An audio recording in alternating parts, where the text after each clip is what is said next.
আমাকে আমার সম্বন্ধে কিছু বলার সুযোগ করে দেওয়ার জন্য। আমার নাম শোভা খাতুন। আমি পূর্ব বর্ধমান জেলার কান্নাতলা অন্তর্গত ছোট একটি গ্রাম চিগড়া থেকে আসছি। আমার পিতা আছে গ্রামবাড়ি এবং মাতা আজমিরা বিবি।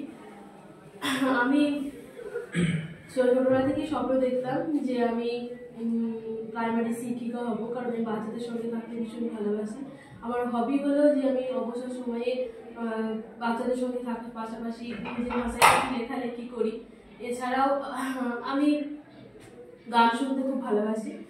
আর আমি 2013 সালে মাধ্যমিক পাস করি, 2015 সালে উচ্চ মাধ্যমিক পাস করি কলা বিভাগ থেকে। তারপরে 2017-19 সেশনে আমার স্বপ্ন পূরণের উদ্দেশ্যে ডিএলএড কমপ্লিট করেছি এবং 2022-এ উত্তীর্ণ হয়েছি। আমি তারপরে 2022-24 সেশনে এমএ কমপ্লিট করেছি ইংরেজিতে।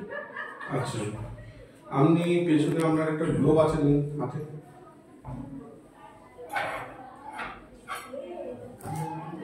আচ্ছা আপনি এই গ্লোবটাতে বাচ্চাদেরকে ধরুন মহাদেশের ধারণা দেবেন। হ্যাঁ, কটা মহাদেশ জানা আছে? হ্যাঁ, 7টি মহাদেশ। আচ্ছা, 7টা মহাদেশের আপনি দুটো মহাদেশ একটু দেখান তো বাচ্চাদেরকে কিভাবে বোঝাবেন একটু যেগুলো। হ্যাঁ, বাচ্চাদেরকে যেভাবে বোঝাবো সেটা আমি প্রথমে বলি। তাদেরকে প্রথমে বোঝাবো যে এটা আমাদের একটা পৃথিবী। এই যে পৃথিবীটা গোল, এই যে একটা গোল জিনিস গ্লোবটা, এটা আসলে একটা পৃথিবী ধরাবো, বোঝাবো। তারপর বোঝাবো যে আমরা পৃথিবীর উপরে বাস করি, ঠিক আছে। এবার তাদেরকে বোঝাবো যে এই গ্লোবের মধ্যে আছে আমাদের যে 7টি মহাদেশ, সেই 7টি মহাদেশ, যেমন তার মধ্যে আছে এশিয়া মহাদেশ, ইউরোপ মহাদেশ, আফ্রিকা, আমেরিকা। এই যে 7 রকম মহাদেশ আছে তাদেরকে সব বোঝাবো। তাদের মধ্যে একটি দেশ হচ্ছে এশিয়া, যেটাতে আমরা বাস করি, সেটা তাদেরকে বোঝাবো। এখানে এশিয়া মহাদেশটা দেখাবো। এশিয়া দেশ, এশিয়া মহাদেশ, একটু এশিয়া মহাদেশটা দেখান। এই ডিজাইন এশিয়া মহাদেশ। আচ্ছা, এশিয়া মহাদেশের বৃহত্তম দেশ কোনটি আয়তনের দিক দিয়ে? এশিয়া মহাদেশের সবথেকে বৃহত্তম দেশ এখন স্যার এই মুহূর্তে আমি দেখাতে পারছি না, কারণ আমার ঠিক মনে পড়ছে না। আচ্ছা, আপনি দেখুন গ্লোবে জলভাগে দুটো মার্ক করা আছে, একটা ডিপ নীল আছে একটা ফ্যাকাশে নীল আছে, দেখতে পাচ্ছেন? ভালো করে খেয়াল করুন। এটার কারণ কি? ডিপ নীলটা হচ্ছে স্যার যে সাগর বোঝাচ্ছে, আর যেটা হালকা নীল আছে এটা স্যার নদীগুলো বোঝাচ্ছে। নদীগুলো না স্যার, সরি একটু আমি একটু কনফিউজ আছি স্যার। আচ্ছা ঠিক আছে, আপনি রাখুন গ্লোবটা। গুড মর্নিং স্টুডেন্টস, তোমরা সবাই কেমন আছো? ভালো আছো?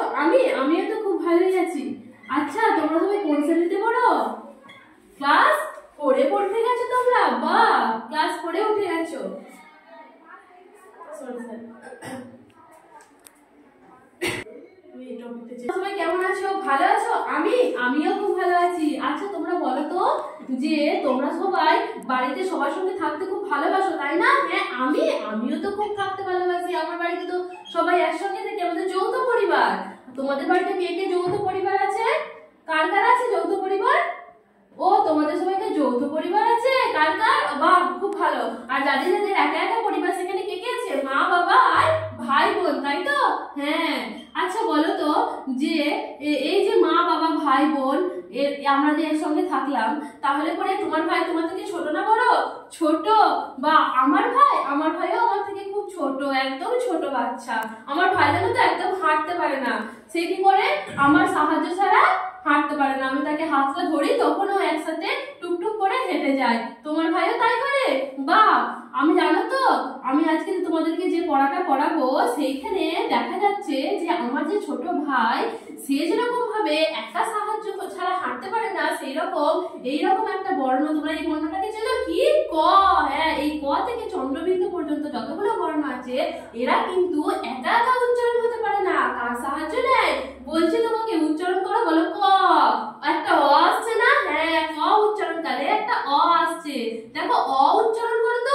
অ কারো সাহায্য নিচ্ছে না, আর ক সাহায্য নিচ্ছে। তোমাদেরকে বলেছিলাম না, যারা সাহায্য ছাড়া উচ্চারণ হয় একা একাই, তাদেরকে স্বরবর্ণ বলে। আর আজ আমরা এই ক এর উচ্চারণ করার সময় অ উচ্চারণ করছি, মানে ক একা উচ্চারণ হচ্ছে না, এটাকে বলে কি বর্ণ? ব্যঞ্জন বর্ণ। আজকে আমরা ব্যঞ্জন বর্ণই শিখবো। ও, তোমরা খ উচ্চারণ করেছো? বাহ, খুব ভালো। এই খ একটা কি আসছে? অ আসছে। এইরকম ক, খ থেকে একদম চন্দ্রবিন্দু